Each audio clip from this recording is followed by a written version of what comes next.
auspicious day for me. As of a few hours ago, I officially hold a PhD in tissue engineering and molecular construction. Thank you. But I promise this evening won't be about me. I have a few special surprises prepared for each of you, beginning with what is arranged around here. Oh. Jenny? Oh, thank you. And what's this here? It's a joke. Go on. All right. Yeah. What? Excuse me. Why did the vegetarians start eating meats again? Because it was a mistake. Oh. Everybody knows that one. I mean, you didn't have to ruin it. I'd just like to take this moment, this awkward moment, to propose that we say grace. I know nobody else here is religious, but seeing how food is what brought us all together, and more specifically me, to this PhD, I thought it seemed appropriate. Does anyone mind? No? Okay. Is it also okay if we join hands? Sure. Thank you for going along with it. Sign for me. For what we're about to receive, may we be truly thankful. But first, let's remember how far we've come.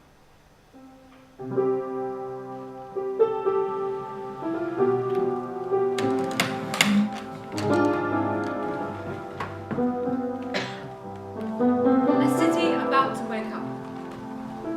There's a glow in the east behind a sprawling mass of factories. The smell of industrial waste, a hazy fog. Blackened buildings, burnt metal, chimney smoke, effluent. There are bombed out holes where stuff used to be in this city. The market hall, the back-to-backs, the theatre. All that's left is compacted rubble. There's a queue at the grocers in the square.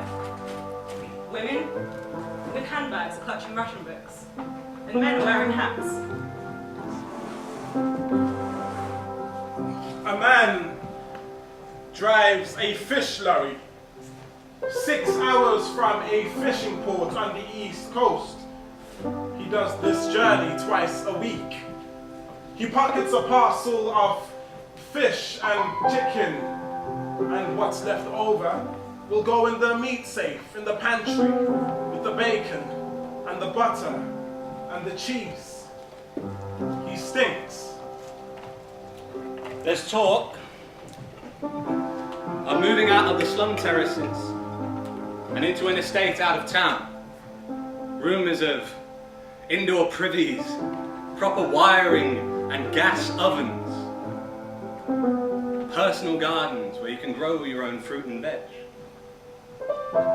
Maggie tells little Harry to pass the ration book to the nice lady.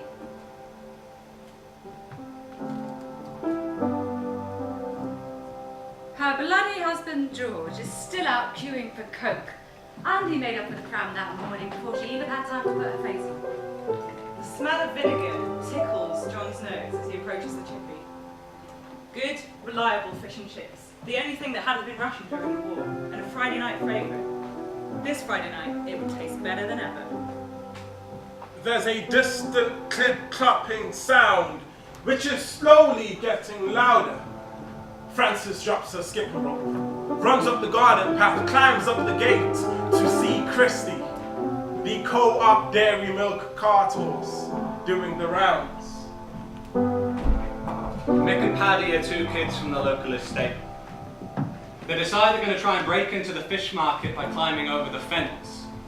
When Paddy reaches the top, his short trousers get caught on one of the spikes, and he winds up stuck.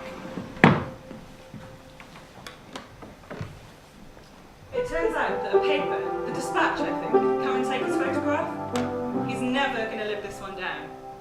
His parents somehow get a copy and hang it up above the mantelpiece. Tommy loves the market. On Saturdays there's an escapologist outside doing tricks, and A Victorian model orchestra plays sometimes too. Later, he'll go up to the fish market with its huge burnt-out roof, bombed out from enemy action. And, if he hasn't been misbehaving, he'll get a huge platter of mussels and other shellfish. Sheer heaven. There's 1 million people living here. In this city, the best run municipality, or so they say.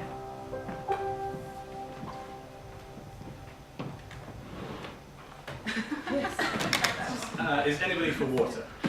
Oh, do you have any bottles? Absolutely not in this house.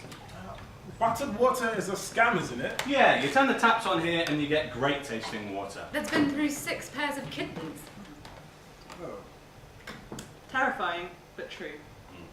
Did you know that the amount of water it takes to make a regular latte is roughly a gallon? For 1 cup. Yeah, it's all to do with the way paper's treated. It involves a lot of water. What, so more water goes into making a bottle of water than goes into the actual bottle? Cheers to that. Oh, God! Oh, cat! Okay. Every Right. time. Where's it? Butterfingers.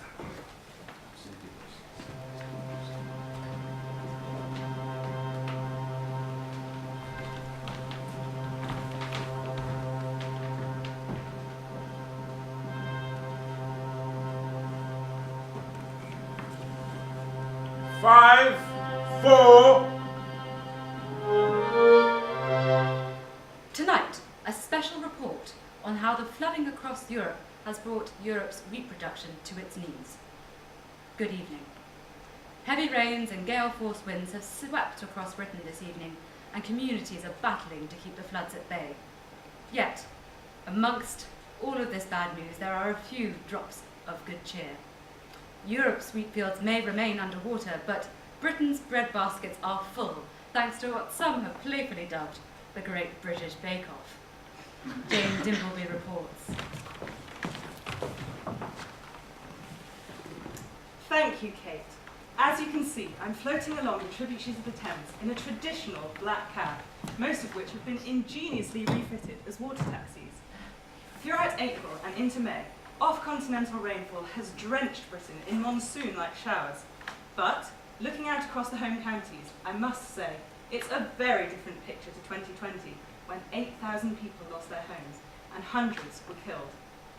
The rains have come again, but this time, Britain was ready for them. Earlier this week, I spoke to a grain farmer in Colchester, East Anglia. Here's what he had to say.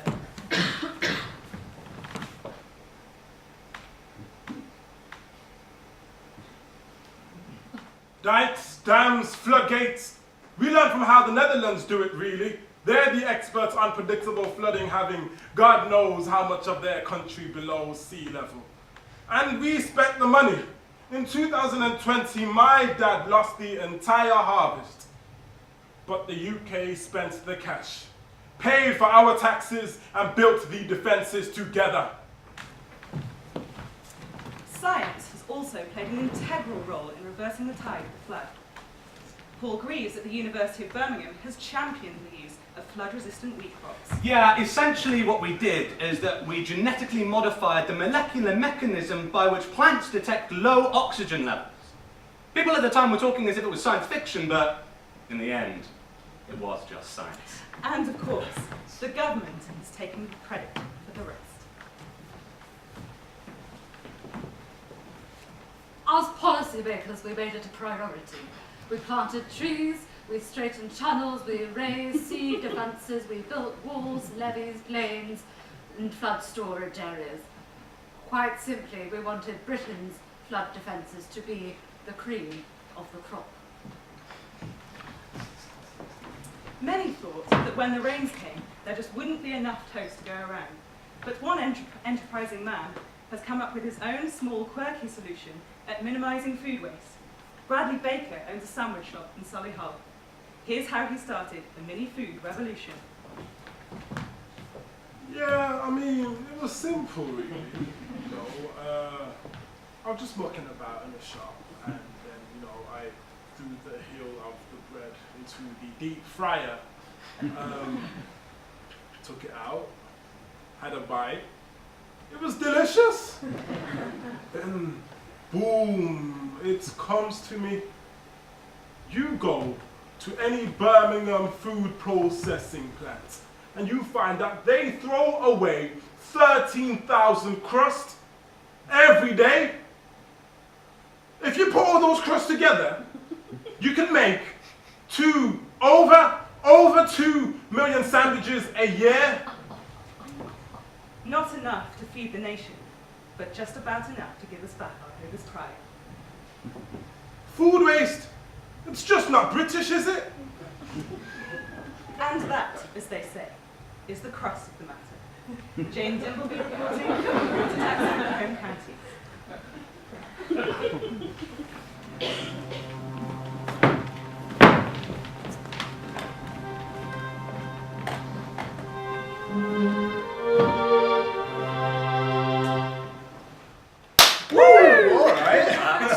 Settle down now. I know it's not traditional to serve roast potatoes with beef burgers, but they are Jess's favourites. She had some kind of brilliant experience with them. Tell them the story. Okay, so it's my first day at primary school, and as a special treat, they give us a full roast dinner. Now, my parents are American, so the concept of a Sunday lunch blows my mind. The perfection of the Yorkshire pudding, the velvety gravy, the controversy surrounding something called the Brussels sprout, and there in the middle of the plate are these roast potatoes. Like buttery, fluffy clouds. I put one in my pocket, and on the way home from school in the car, I take it out, I show it to my mum, and I say, "What is this? And can you make me one?" Roast potato. A chip for a special occasion. Fancy man's chip. Simple yet grand. Roast potatoes take time. Chips are quick. I mean, if there's going to be heaven and butter and clouds in gold in the roast potato, it's going to take time.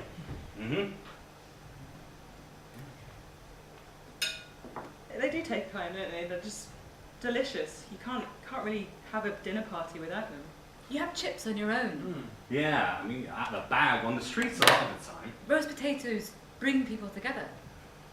And, you know, whatever you could find on your dinner plate, you know, whether it be cabbage or a dud carrot, the roast potato will elevate it. Yeah, that's really, really true. Now, interestingly, did you know that when potatoes were first introduced from the Americas, we actually had hundreds of varieties, but we slowly whittled them down according to what would make the best chips or what would make the most roasted form. Eventually, they became so popular, we pretty much covered Ireland in potato plantations. What, so we basically use Ireland as our back garden? Like a massive greenhouse. Yeah, I mean, we gave Ireland potatoes, and then potatoes nearly annihilated Ireland. 1845, the Great Potato Famine. I think you'll find it was 1846. I think you'll find that it started in 1845, but then the famine set in 1846. That's all semantics. Did many people die in the famine? I think it might be implied in the word famine. What did people eat instead? Well, that was exactly the problem. Potatoes were the main source of carbohydrates and starch for the entire country and its main export. 1 million people died. Do you think anything like that could happen now? And if it did, would it decimate us?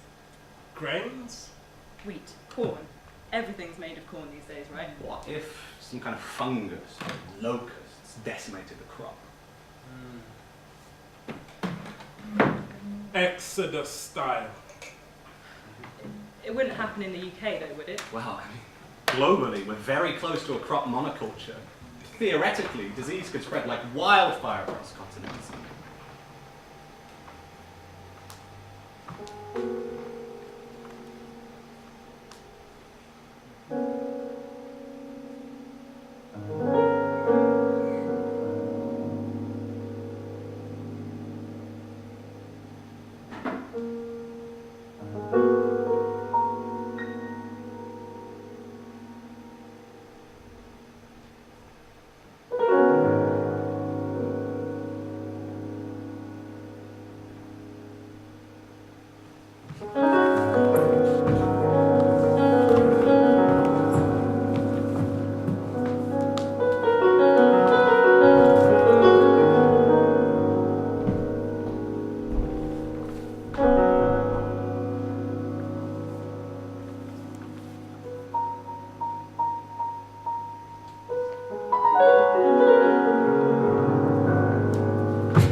realise everybody else is having beef burgers here, but since Karen is our resident vegetarian, I've got something very special prepared for you. Behold the pot noodle. Very funny. Originally, yes, I know. Originally developed in Japan, but it didn't actually sell very well when it was just a noodle. It was when it was put into this container that it really started to sell, and that's really interesting to me. I think if you think about what makes this food revolutionary, it's this pot, it's this container. Think about what it's done for food technology. You don't need a plate or fancy cutlery to enjoy a pot noodle. It is sort of socialist, isn't it? I mean, everyone can afford it. Well, socialist, maybe. I don't think it's exactly social. I mean, you kind of eat it on your own. There is something despicable about this as a Well, food. the fact that it's labelled as a meal is truly despicable. 20% of your daily calorie intake, so it's not a meal, it's a snack filler. And of this 90 grams, I'm willing to bet 90% is just packaging. Isn't it really despicable though? I mean, in defence of the humble pot noodle, I associate it with times of great tragedy and yet great comfort. Yeah, I mean, everyone can remember the last time they ate a pot noodle. I guess if you've got nothing else at all, it's nice. Retreat into your own little world, your own little corner.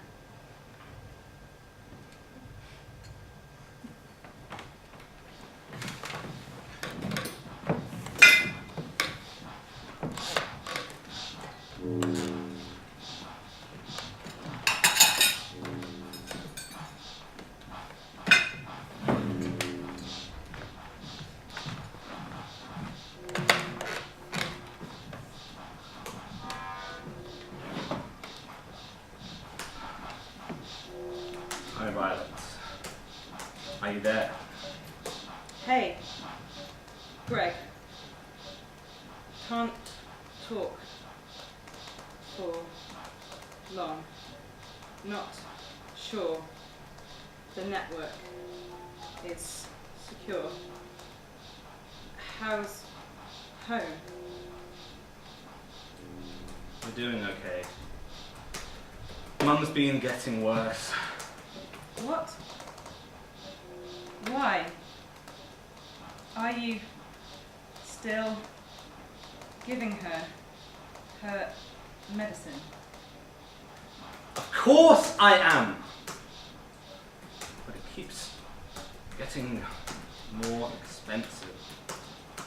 I don't think we can stay much longer. What? After everything? After all the fighting? Look, we've not got many supplies either.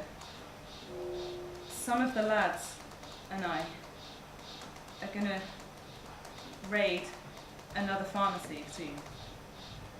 I'll swipe you some goods. How long do you think we can keep living? As long as Like, it takes. we're down to our last can of I beans. keep telling you, we're making progress. It's too risky. We've lost too much. They're going to lift the embargo soon, I promise. Not now. Not that we've provoked them. If we can't get them to lift Their the anger, embargo, we their have weakness. to outrun them. What? Outrun them?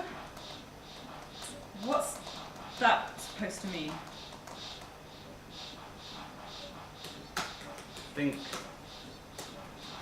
we should leave. I hear there's still We food can't in leave. East Anglia. We have to stay. I'm taking Mum tonight. This is where we grew We'll up. wait at the old Union Mill for 2 We days. have to Come if you stay. can. I have to stay.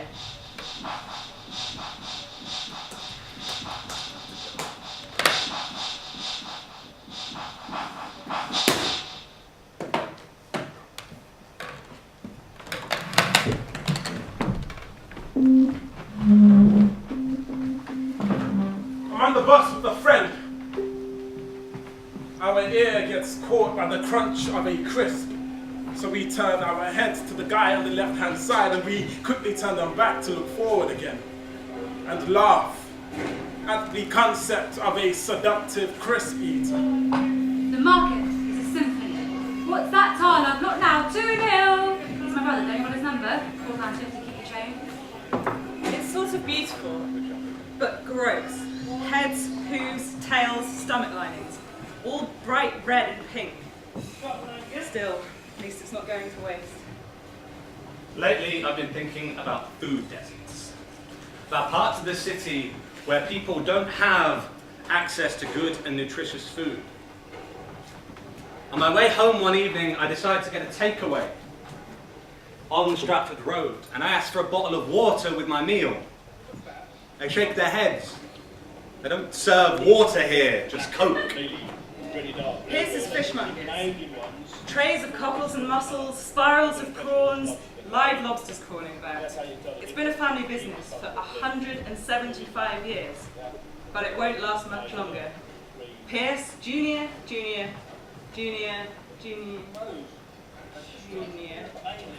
is allergic to shellfish, and he's about to start a course at the Royal College of Music. I'm approached by a lady on the street. She asks me for some money. I say I'm sorry. She gestures to her hunger. I apologize. She then points to the nearest Thornton's ice cream machine. I can't help but mention that if she is hungry, that won't fill her up. I'm having dinner with a linguist friend of mine, and I'm reminded of how difficult we've found it to describe the food that we eat, and how hopeless words are at evoking senses. Since he's a linguist, I ask him to describe the taste of the wine. He swirls it round his mouth a little bit and says, tasted fruity at first, but had a vague, creamy aftertaste. But then he said it didn't matter at all. It's not the flavours we taste in food, it's the memories.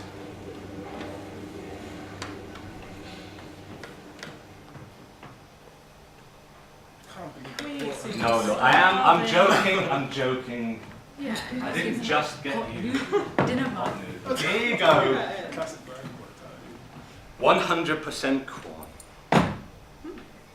You know, I find it interesting. I've cooked for so many people and used corn as a substitute, and no one really knows the difference. Yeah, I mean, they're really, really good source of protein, and almost no fat in them either. So some people think that they can't cope without meat at all. They just can't cope. Is corn suitable for vegetarians? Yeah, yeah, it is. And there's like a whole culture around it. Some people have it at lunch because they don't want to eat meat at lunch. Yeah. Some people do it Lunchtarians? for weekends and stuff like that. It is a culture. Definitely. Forgive my ignorance. We often do. What exactly is corn? Well, it's like, it's a sort of fungus. You're not exactly selling it to me. It may be the future of food. No, in all fairness, she is right. I mean, we are kind of moving away from meat as a culture. A lot of people are starting to see that this just isn't sustainable. It costs too much.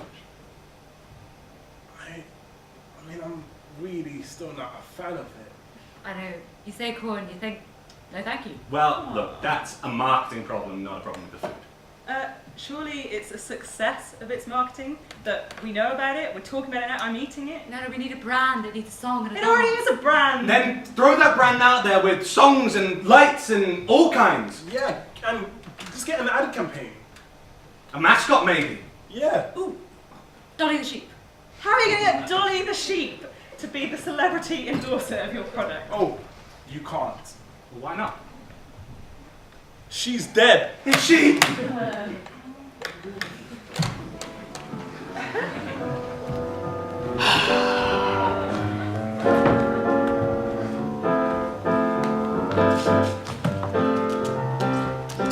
Seven, 8 minute rice and microwave.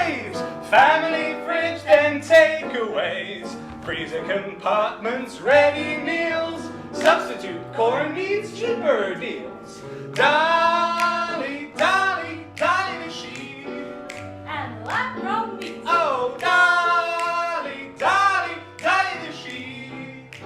One more time. Minute rice and microwaves, family fridge then takeaways, freezer compartments, ready meals, substitute corn meats, cheaper deals. Dolly, Dolly, Dolly the sheep, and that grown meats. Dolly, Dolly, Dolly the sheep. One last time. Dolly, Dolly, Dolly the sheep.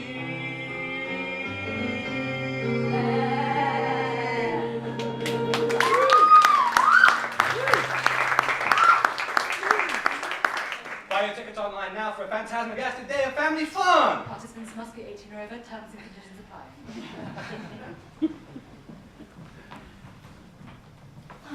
It's really nutritious. It's great. Friend, I've got a very special treat for you.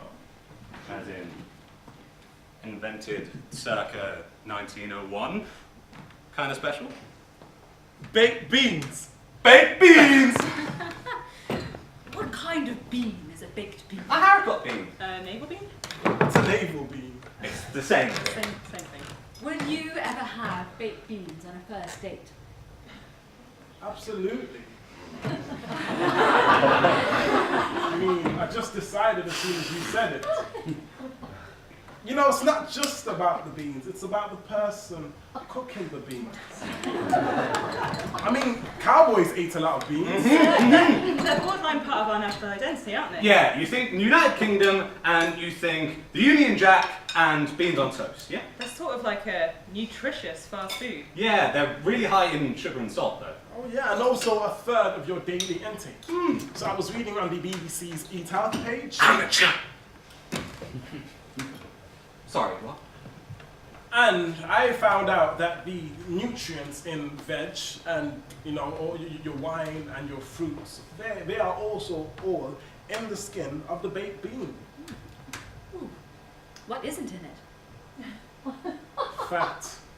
It's not particularly hydrating. The carbohydrates in it are mainly going to be like the sugars from the sauce, right? Yeah, So If we were in a war and we could only have one food to eat, would it be baked beans? well, yeah, they're really well stored and preserved and Yeah, and they come in large portions. Easily fills that up with it. Yeah, I mean, if the world was to end, you know, it wouldn't end with a bang. It would end with a fart. You get it?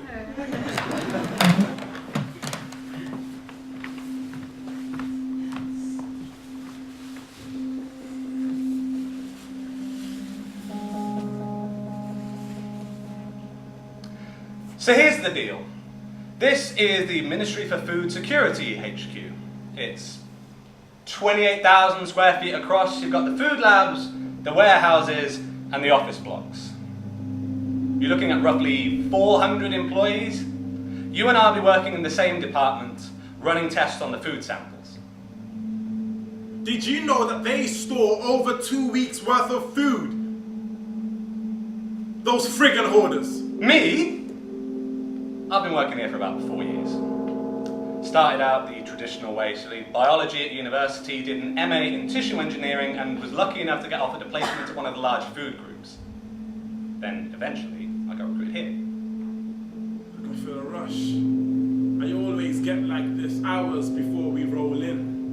Food testing times depend. It takes about 2 weeks to get a full analysis, regardless of what you're testing. That's not the problem. It's the bureaucratic stuff that takes time.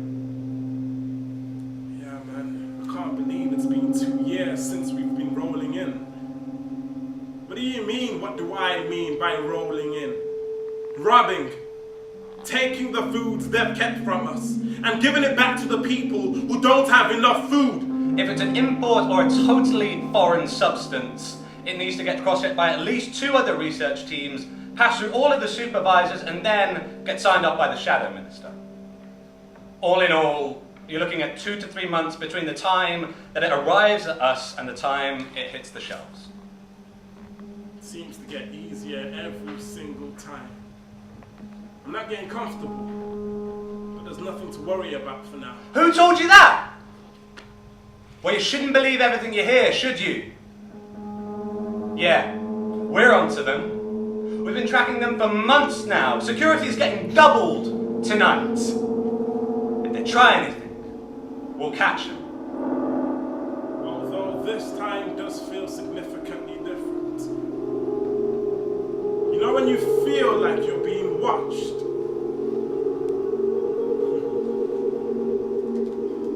But it's natural for me to feel like this. These types of jobs can make any madman madder. Mike?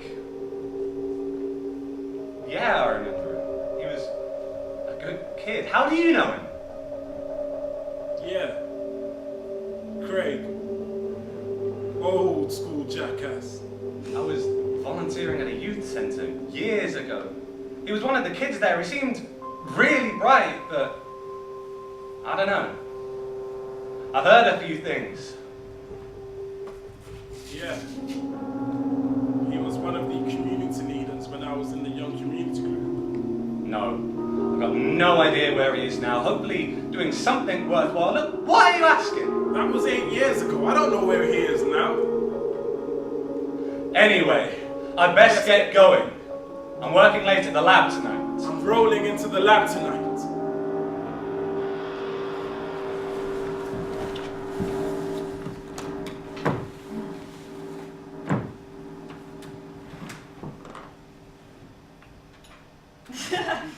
We want food. We Come want on. food. All right. Just one more thing to talk about. The subject of my PhD.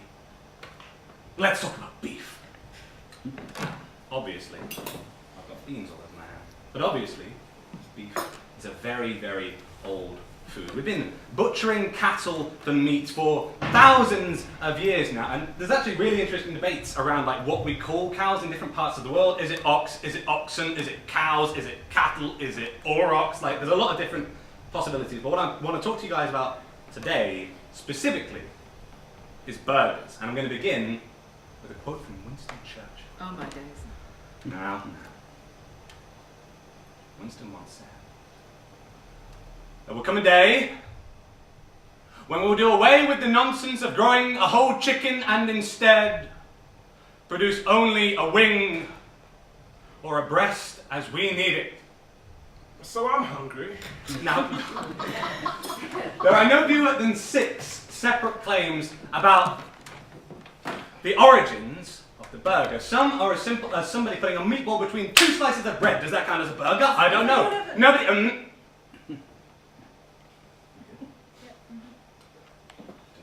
Nobody knows. There are 4 claims from the United States and only 2 from Germany. But how can that be?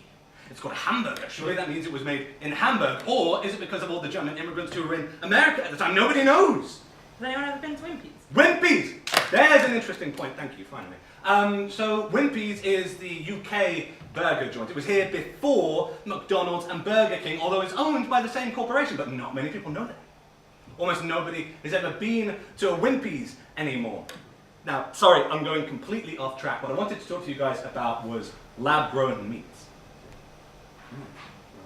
Test tubes. Have any of you guys ever heard of a company called Meta Productions? No. No? Okay, well, alright, for the less among you. Meta Productions is an organisation that has been frequently funded by the billionaire who founded PayPal, who also funded the SpaceX tourism program trying to put a hotel in the moon, and they invested a 6-figure sum in Meta Productions. 6 figures, how much? About 250,000. I thought they invested millions in Hamburg. 250,000 was the initial research grants, but they're going to do an awful lot more with it. Now, does anyone want to guess where that first burger was eaten? Wimpy's? No. It was in London. Not America. No. It wasn't in So I saw that on the BBC, you know. America. Spent a lot of time on BBC. So, let's change subject. Would you rather a roast potato? Would you rather give up meat or alcohol? No, this is getting ridiculous now. Ignore her. Who knows what a bioreactor is? Right, okay, a bioreactor is where you take a single cell and you put it in a bed of tissues and it urges it to grow. You've had a bit too much. I've had nothing to drink. I'm just passionate about this subject. This is literally the future of food that we're talking. I can't imagine my world without meat. This is not about losing meat.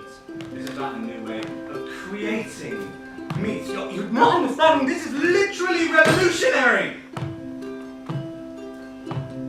There once was a creature, or so they say, fed the people every day. Around its neck it wore a bell, and this is the story we tell. It has been seen in many colors, but it is most known to be black and white, with leather skin, 3 stomachs, and too heavy to be light. There once was a creature, or so they say, fed the people every day. Around its neck it wore a bell, and this is the story we tell. This magical creature became the main feature of every plate, meal, and dish. Milk became every child's wish. But in their greed, the people attempted to feed cattle to cow, and soon a disease was born. Bovine spongiform. Encephalopathy. There once was a creature, or so they say. People killed it every day. The farmers, they just stood and sell. So millions of cattle they fell. But the milky creature did not go. It stayed on farms on show. It still lived on fields of grass, eating it and feeding the mass. There once was the cow, or so they say, raised in the field every day, until the wizard cast a spell, and then the cattle they fell. Then the wizard plucked a hair from the cattle's brow. There was no longer need for the cow. From the tiniest part, he grew a heart, and then a limb, an eye that winked. Long after, they became extinct.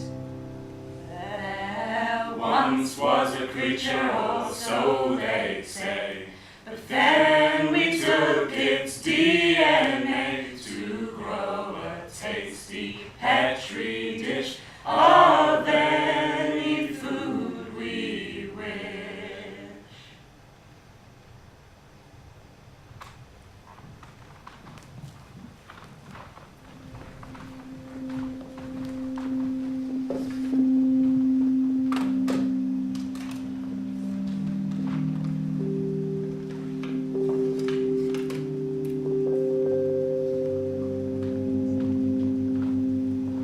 A tiny drone flies along the old course of the river looking for illegal fishermen. Giant carp and catfish swim and breed in the river, pumped by sewage water from the drain pipes in the plant nearby. On his way home, Syriac stops off at the supermarket. There's no food here at all, just a virtual catalogue. From the East Asian menu, he selects a choice. And then he chooses a style, leaves the shop. His food will arrive at his flat, just after he does. It takes a lot to feed a city, but in a way, this one feeds itself. Home to world-leading research facility in genetic modification, agricultural science, and food security. It's not all been easy. There have been times of crisis. Those gone will not be forgotten. But the past is only one branch of the future. There's less nightclubs, more evening cafes, library terraces, and out by streetlights market eateries. Once highly contentious, GM crops are now standard. Flood resistant, drought tolerant, high yield, low energy, yellower, spongier, mellower. Thanks to advancements in food security technology, people finally feel comfortable about the food that they eat. Downtown, the Crispy Critters restaurant wins its 3rd sustainable award. Verdant crop highways thread through the city like green veins. Spears of asparagus surge towards the sky like sentinels. Maisie looks down at her lunchbox. Seaweed chips snugly packed alongside lamb-flavoured carrots. And in the corner, her most prized dessert, a chocolate figurine of a cow. Besides the river, Sid stoops, bends down on one knee, presses his lips to the cool, clear water.